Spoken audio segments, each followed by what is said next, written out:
Nandyan po, Christina. Lilia. May discount ang senior? Magkano ang senior? 30. Ate Remy, ID mo. Iyan po. Makapatok sa entrance po. 3 minutes. Dito, no? Pag ganun. May na kami mag-picture siguro. Tara.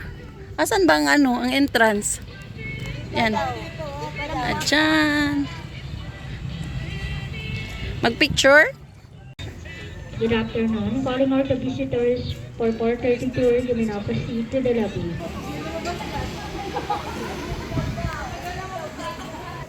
May crocodile dyan yata sa loob.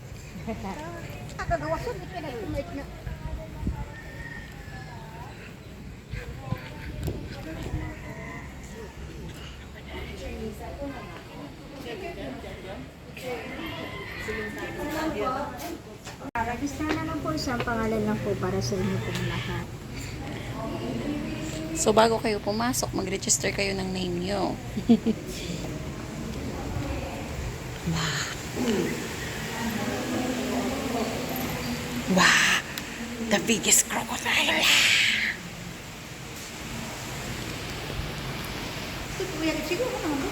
Oo.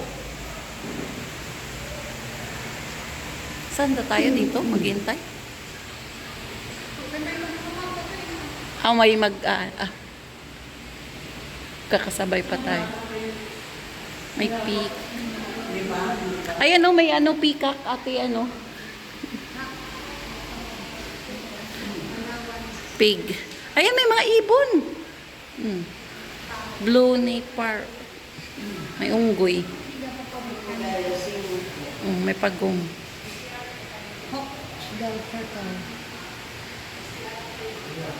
Baby crocodile.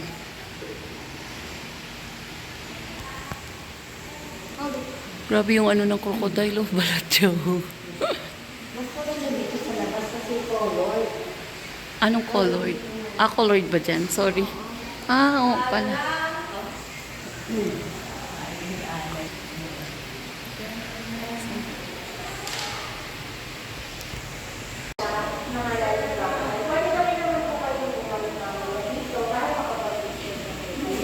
Sa mabuhay at magandang hapon, welcome po dito sa Palawan Rescue and Conservation Center. Ngayon lang po tayo nag-isang crocodile na endemic dito.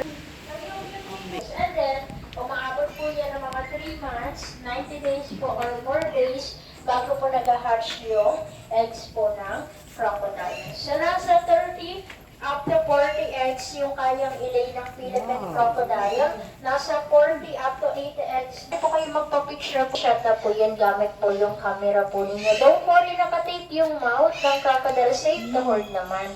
Optional po yun siya for now. Let's go po dito. Pwede na po kayo. Miss, ilang taon na itong ganito kalaki? Around 2 years old po. 3 years old. Parang bayawa. Hindi rin katandaan. Alligator, ang laki. Ay! Natarado na sila. Bawal daw picturean, diba? Ay, bawal flash. Baka tumalon, yari tayo. Meron isa dyan, Nakakatakot. Ayun, iba yung kulay nila. Nanghihina ako. Tao pinakain nila.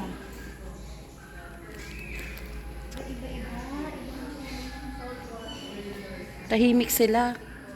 Please keep noise to me. Ayun na, gumalaw na. Hindi ko inano wala akong flash. Hindi kita inano.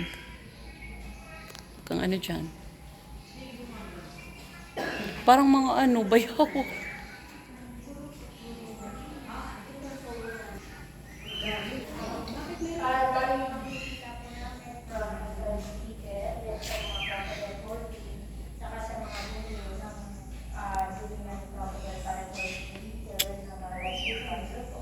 Harmful sila.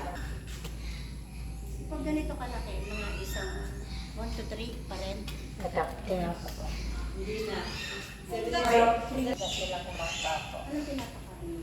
Mga karne po sa kanila po. Sa kanila po.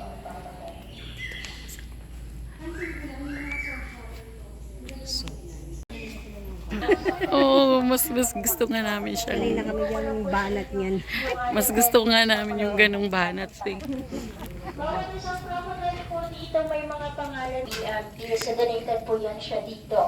Dati po namin sila mga breeder. Estimated lang po yung edad sa length lang po sa haba lang ng crocodile. Captured lang po yan sa Cotabato City. Estimated po yan nasa 60 to 7 yung kayang itagal underwater. So, nag-pull up po yan sila. So yung ganitong klase po ng crocodile, unlike po ng mga saltwater crocodiles, very direct. Silang pores, hindi sila pinagpapawisan. So nagpapalamig sila for up to 2 hours. Naka-open po yung mouth ng crocodile. So hindi rin po masyadong gumagawa kasama yung tao. Di ba marami tayo sa tao nga nakangangatulog eh. Mostly for protection lang po yung ginagawa nila. Wala po silang kakayahan na maig crocodile. Ah, so ibig Kaya hindi nila nga alam tao tayo. Month of December, panahon na po ng kanilang mating season. Start po yan ng next po nila. At nasa 70 to 80 years old, lalaki din po yan. Mabagal po yung metabolism po ng crocodile. Lalaki din po yan, saltwater crocodile. So,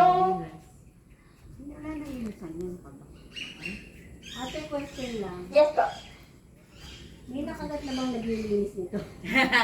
Yung animal killer sa yan sila. May Ngayon pa lang. May Ang laki. po yan sila sa behavior po ng crocodile. Alam nila kung agresibo si a-attack po or hindi po. And when by the way, yung salt waters, sabag din po yan sila natatagpuan. Then sa mga dagat, pwede rin silang makita po doon. Kaya nilang mabuhay sa dagat. Nakalimutan ba? Hindi pa nila yan? Paano sila nag-build? Bihira lang po yun kasi mabagal. Parang rubber ate. Nasa labas na. Actor daw, sabi ng